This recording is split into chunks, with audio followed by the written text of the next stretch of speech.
Hello friends, मैं हूं आगम जैन, आप सबका फ्रेंड निको नई वीडियो के साथ। इस वीडियो में हम बात करने वाले हैं अपने राइटिंग सेक्शन के बारे में, जो आ रहा है 16 नंबर का। अब राइटिंग सेक्शन को अगर हम पार्ट पार्ट में डिवाइड करें तो बहुत ज्यादा टाइम लग जाएगा, तो हमने सोचा कि इसको वन शॉट में बना देते हैं। तो आज की वीडियो वन शॉट में रहेगी पोस्टर, स्पीच, डिबेट और एडवर्टाइजमेंट के बारे में। ये हमारा पूरा राइटिंग सेक्शन में आ रहा है। जरा एक बार मार्किंग स्कीम देख लेते हैं। पोस्टर और जो एडवर्टाइजमेंट है वो 3-3 नंबर के आ रहे हैं, मतलब इन दोनों के हो जाते हैं 6 नंबर, और स्पीच और डिबेट 5-5 नंबर के आ रहे हैं, मतलब इसका हो जाता है 10 नंबर। तो टोटल अगर हम राइटिंग सेक्शन की बात करें तो 16 नंबर का राइटिंग सेक्शन आ रहा है। और अब शुरू कर देते हैं। पोस्टर की बात करें, पोस्टर कैसा बनाना है। हमने बहुत बार पोस्टर देखे हैं, पेपर में भी देखे हैं, बट हमें जो इधर राइटिंग सेक्शन में पोस्टर बनाना है उसकी वर्ड लिमिट 50 से एक्सीड नहीं होनी चाहिए। तो वैसे कर लेते हैं। हम जनरली टॉपिक ले लेते हैं जो हमेशा हम ले सकते हैं, या फिर डिसिप्लिन हो गया, सोल्जर के ऊपर हो गया, क्लीनलीनेस के ऊपर हो गया। डिसिप्लिन का ले लेते हैं यार। हम जब पोस्टर बनाएंगे तो हमें पोस्टर में शुरुआत करनी है ऐसे बॉक्स से, एंड उसको करना नहीं है। अब यहाँ पे कैची सी हेडलाइन डालनी है। हेडलाइन वो एकदम अट्रैक्टिव होनी चाहिए। अब जैसे कि हम डिसिप्लिन के ऊपर बना रहे हैं, तो डिसिप्लिन की एकदम अट्रैक्टिव लाइन कैसे होगी? Discipline show your character. ठीक लग रहा है, मतलब हाँ।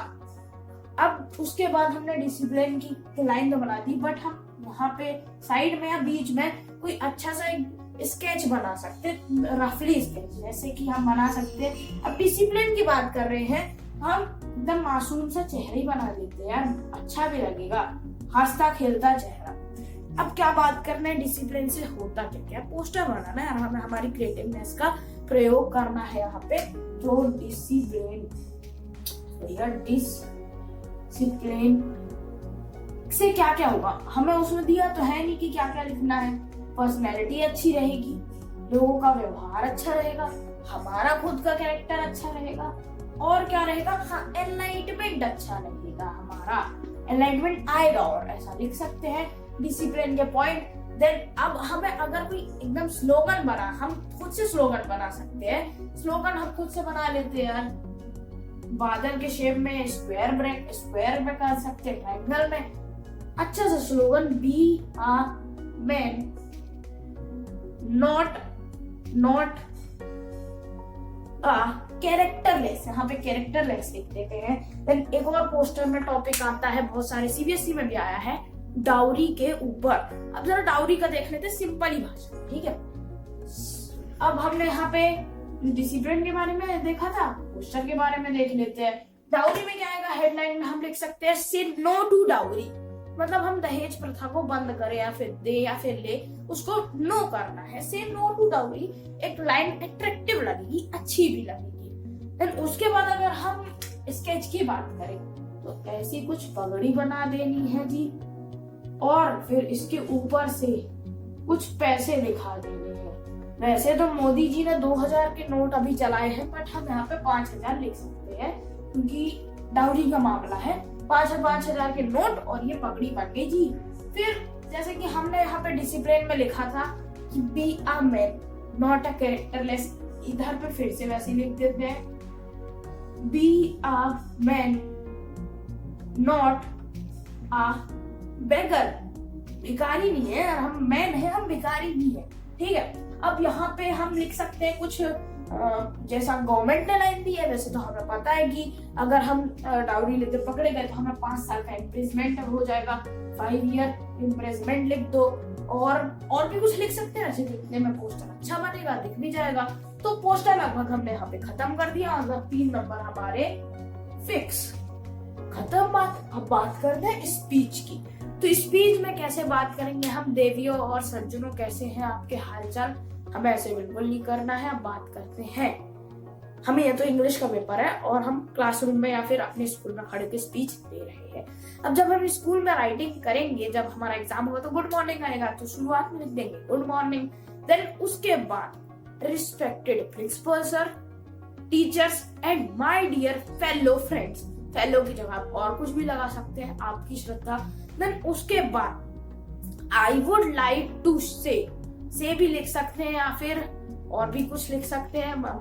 ठीक है, हमने ये लिख दिया आई वुड लाइक टू से, या फिर आई वुड लाइक टू से के पहले हम ये लिख सकते हैं आई एम आगम जैन में से मेरा नाम आगम जैन है, I belong to class 11th and I would like to present my thinking, ये सब लिख सकते हैं। उसके ये तो हमारा इंट्रो हो गया, तो हमें छाप लेना है, अच्छे से रख लेना है। और ये अभी स्पीच की बात हो रही है, और इसके बाद हमें क्या करना है, उसका एक्सप्लेन करना है। जैसे कि स्पीच आई है पियर प्रेशर के ऊपर, या फिर डाउरी के ऊपर भी आ सकती है, चिल्ड्रन क्राइम्स के ऊपर आ सकती है, क्लीनलीनेस के ऊपर आ सकती है, और डिसिप्लिन के ऊपर आ सकती है। तो पहले हमें उसको डिस्क्राइब कर देना है थोड़े से वर्ड्स में। वैसे तो स्पीच की जो लिमिट है 120 से 150 से 150 तक होनी चाहिए, और इससे ज्यादा एक्सीड नहीं कर सकते हैं। हमने उसके बारे में डिस्क्राइब भी कर दिया। अब हम उसके एडवांटेज डिसएडवांटेज लिख देते हैं। अब जैसे हमने सोचा कि चिल्ड्रन क्राइम है, चिल्ड्रन क्राइम क्या क्या हो रहे हैं, किडनैपिंग हो रहा है, हमने चिल्ड्रन क्राइम के बारे में लिख दिया।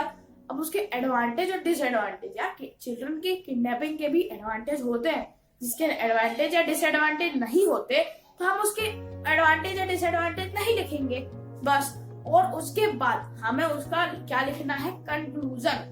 कंक्लूजन में हम ऐसे लिख सकते हैं सिंपल सी भाषा में, last but not least, simple least. उसके बाद अपने विचार रख देने हैं यार, हमारे विचार वैसे ही इतने प्रभावशाली होते हैं कि टीचर हमें 5 नंबर इसमें दे देगा।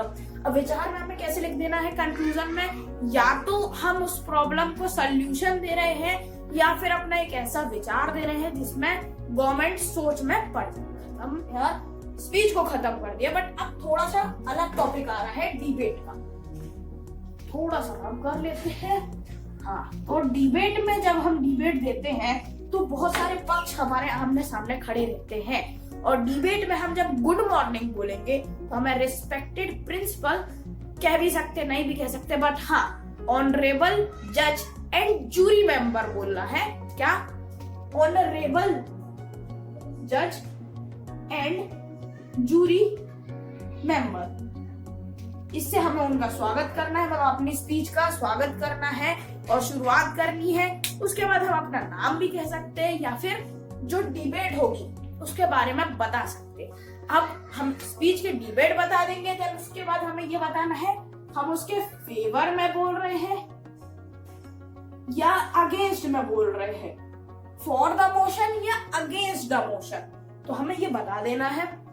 उसके बाद सेम स्पीच जैसे हमें करना है, उसके एडवांटेज डिसएडवांटेज बताने हैं, और कंक्लूजन में फिर वही last but not the least हमें कहेंगे स्पीच को समाप्त करना है, डिबेट को समाप्त करना। अब डिबेट में बहुत सारे पक्ष होते हैं, इस वजह से हमें for and against favour and against का सहारा लेना पड़ता है। हम अगर बहुत सारे टॉपिक आ सकते हैं डिबेट में, जैसे कि चिल्ड्रन की क्राइम भी आ सकता है, चिल्ड्रन की क्राइम में फॉर कैसे कोई लिख सकता है, सोशल मीडिया, हाँ सोशल मीडिया में फॉर भी लिख सकते हैं, अगेंस्ट भी लिख सकते हैं। सोशल मीडिया के फॉर में लिखेंगे तो आ जाएगा सोशल मीडिया ने हमें एडटेक दिया है, इतने सारे हम ग्लोबली शॉपिंग कर सकते हैं, बट इसके जो वो है कॉन्स डिसएडवांटेज वो ज्यादा है, तो हम इसके अगेंस्ट में अच्छे से लिख सकते हैं। और भी बहुत सारे टॉपिक है यार, पीयर प्रेशर वो भी बहुत अच्छा टॉपिक है। पीयर प्रेशर के एडवांटेज भी अच्छे होते हैं, डिसएडवांटेज भी अच्छे, मतलब डिसएडवांटेज भी होते हैं, तो हमने वो कर दिया। But last and the least में हमें ऐसा कुछ लिखना है जिससे वो समाप्त हो जाए या फिर ऐसा लगे तो हमने लिखा वो सही है, और जो पढ़े उसको भी अच्छा लगे, और वो हमें इनमें 5-5 करके 10 नंबर मिल जाएंगे आसानी से। उसके बाद करते हैं एडवर्टाइजमेंट की बात, ठीक है। एडवर्टाइजमेंट, अब एडवर्टाइजमेंट में 4 एडवर्टाइजमेंट आ जाती हैं, सिचुएशन, वेकेंट, वांटेड, प्रॉपर्टी की सेल एंड परचेज, और कार की सेल एंड परचेज। अब जब हम वो लिखेंगे, सिचुएशन वेकेंट, मतलब हमने कोई वैकेंसी निकाली है, कोई इंस्टीट्यूट है या स्कूल है, कुछ भी हॉस्पिटल वगैरह, तो हमें लिखना है आई वांटेड लिखना है, मतलब मैं ढूंढ रहा हूँ, क्या किसी सीए को ढूंढ रहा हूँ, किसी अकाउंटेंट को ढूंढ रहा हूँ, किसी टीचर को ढूंढ रहा हूँ, किसी रिसेप्शनिस्ट को। और उसके बाद हमें डिस्क्राइब करना है उसकी क्या एज लिमिट होनी चाहिए, क्वालिफिकेशन क्या होनी चाहिए, वो किस चीज में एफ्लुएंट होना चाहिए, और उसका बैकग्राउंड वो तो नहीं लिखना है यार। उसके बाद हम लिख देंगे वॉक इन इंटरव्यू, वो नहीं लिखना है तो एड्रेस लिख देंगे। सिचुएशन वेकेंट खत्म। अब बात करते हैं सिचुएशन वांटेड की।